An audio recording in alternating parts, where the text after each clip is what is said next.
అందరికీ నమస్తే. చెట్టును కాపాడడం ఎలా అనేది ఈరోజు కాన్సెప్ట్. అంటే ఇది చాలా దేశాలలో, ఇండియాలో కూడా చాలా ప్లేసెస్లో ఇది ఎగ్జిస్టెన్స్లో ఉన్నది. చెట్లు కాపాడడం ఎలా అనే కాన్సెప్ట్లో భాగంగా కొన్ని ప్లేసెస్లో అంటే కొన్ని సీరియస్గా ఎన్విరాన్మెంట్ గురించి సీరియస్గా ఉన్న దేశాలు కొన్ని ఏం చేస్తాయంటే ఆ చెట్టు ఏజ్ చూస్తాయి. ఒకప్పుడు ఈ చెట్టు చెట్టుని నాటిన అంత అక్యురేట్ కాకుండా ఒక టైం తీసుకుంటాయి. దానికి 30 years రాగానే దానికి ఒక ట్యాగ్ చేస్తాయి.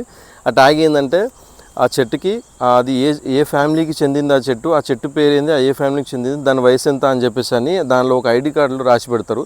సో అది ఒక 30 years వచ్చినప్పుడు అది కొంచెం ఒక స్టేజ్కి వస్తుంది. దాని తర్వాత ఇంకొకటి ఒక 35, 40, 50 years రాగానే మళ్ళీ వస్తారు. వచ్చేసి దానికి మళ్ళీ ఎంత ఏజ్ వచ్చింది అని చెప్పేసి అని మళ్ళీ దాని ఏజ్ చేంజ్ చేస్తారు. దాని తర్వాత అట్లా చాలా చెట్లు ఉన్నాయి. 50 సంవత్సరాలు, 80 సంవత్సరాలు, 120 సంవత్సరాలు, 150 సంవత్సరాలు ఉన్న ఏజ్ ఉన్న చెట్లు కూడా ఉన్నాయి. వాటిని ఏం చేస్తారంటే ఆ ఏజ్ని బట్టి దాని ఏజ్ ట్యాగ్ లైన్ విధిస్తారు. అది అట్లాంటి చెట్లు సిటీ మధ్యలో ఉండొచ్చు, ఫారెస్ట్లో ఉండొచ్చు, హైవేల పైన చుట్టుపక్కల హైవేల పైన కూడా ఉండొచ్చు అట్లాంటి చెట్లు. సో ఇట్లాగా చెట్ల ఏజ్ రాసి చెట్లకు అతికిస్తే ఏమవుతుంది అని అంటే నెక్స్ట్ ఒకవేళ అక్కడ టూరిస్టులు సందర్శించినప్పుడు అట్లాంటి ప్లేసెస్ చూసినప్పుడు ఆ చెట్టు యొక్క ఏజ్ తెలుస్తుంది, దాని ప్రాముఖ్యత తెలుస్తుంది. ఇది ఎంత పెద్ద ఏజ్ది, ఇది ఎప్పుడు పుట్టింది, దీని ఏజ్ ఎంత, ఇది ఏ జాతికి చెందింది అంటే ఆ కాన్సెప్ట్లో ఆ చెట్టు జాతిని కాపాడిన వాళ్ళు అవుతారు. ఆ గవర్నమెంట్కి సంబంధించిన వాళ్ళు కానీ, ఇంకేదైనా సంస్థ వాళ్ళు కానీ. ఇంకోటి, ఆ చెట్టుకు అంత ఏజ్ ఉన్నప్పుడు ఎవరికి ఆ చెట్టుని హాని చేయబుద్ధి కాదు, మనసు రాదు. మనిషిలాగా ఆలోచించే వాళ్ళు ఎవరికైనా సరే అంత పెద్ద ఏజ్ ఉన్న చెట్టుని దానికి హాని చేయబుద్ధి కాదు. అండ్ మోరోవర్ చెట్లను పెంచాలనే ఆలోచన ఎక్కువ వస్తుంది. వాళ్ళ ఏరియాలో కూడా వాళ్ళు చిన్న చిన్న ప్లానింగ్స్ వేసుకొని ఇట్లా చెట్లకు ఏజ్ రాసే కాన్సెప్ట్ తీసుకొచ్చుకునే ప్రయత్నం వాళ్ళు కూడా స్టార్ట్ చేస్తారు. ఎందుకంటే ఒక చెట్టుకు 50 సంవత్సరాలు, 80 సంవత్సరాలు, 100 సంవత్సరాలు వచ్చినప్పుడు దాన్ని అదొక హెరిటేజ్గా పారంపరగా సంపదగా కాపాడుకోవాల్సిన బాధ్యత వస్తుంది వాళ్ళకి.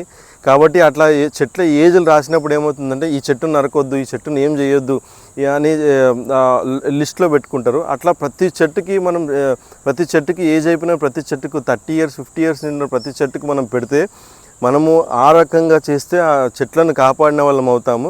కాబట్టి ఇట్లాంటివి చెట్లకు హైవేల పైన కూడా ఉంటాయి. హైవేల పైన ఉన్నప్పుడు ఏం చేస్తారంటే డెవలప్మెంట్ పేరుతోని ఖచ్చితంగా హైవేల మీద ఉన్న చెట్లను నరికివేస్తుంటారు. సో అప్పుడు మనం చెట్ల ఏజ్ రాసినామనుకోండి, వాటిని ఎవరు కూడా ముట్టరు.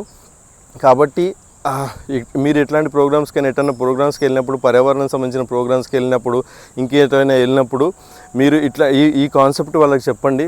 అది ప్రభుత్వమే చేయాల్సిన పని లేదు, ఇంకేదైనా స్వచ్ఛంద సంస్థల పేరుతోటి కూడా చేయొచ్చు. ప్రతి చెట్టుకి దాని ఏజ్ రాయాల్సిన బాధ్యత ఉన్నది. ఎందుకంటే ప్రతి ఒక్కరికి మనిషికి ఎట్లాగో ఏజ్ ఉంటుందో, ఏజ్ ఖచ్చితంగా ఏజ్ ఎంత అంటే ఖచ్చితంగా ఏజ్ ఎట్లా చెప్తాడో చెట్టుకు కూడా దాని ఏజ్కి చెప్పుకోవాల్సిన పరిస్థితి వస్తుంది కంపల్సరీ. ఎందుకంటే దానికి మనిషికి ఏజ్ ఎంత పెరిగితే మనిషిని అంత తక్కువగా చూస్తారు.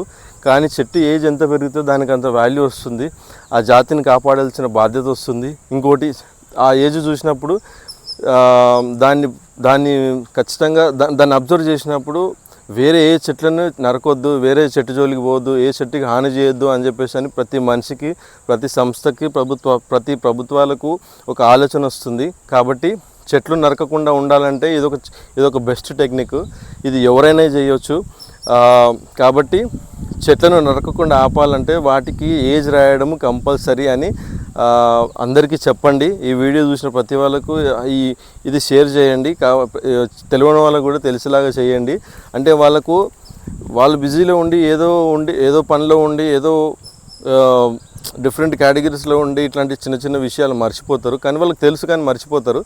మనం ఒక్కసారి గుర్తు చేస్తే ఖచ్చితంగా ఒక రానున్న 10, 15, 20 yearsలో చాలా మటుకు ఒక 25% చెట్లకైనా మనం ఏజ్ రాస్తే ఆ చెట్లు కాపాడబడతాయి. మనం ఏ చెట్టుకైతే ఏజ్ రాస్తామో ఆ చెట్టు ఖచ్చితంగా కాపాడబడుతుందని నా నమ్మకము. సో మీరు కూడా ఇది నమ్మితే ఖచ్చితంగా అందరికీ చెప్పండి. చెట్లు కాపాడాలంటే చెట్లకు ఏజ్ రాయాల్సిందే. ఏజ్ రాస్తేనే చెట్లు కాపాడబడతాయి. Thank you.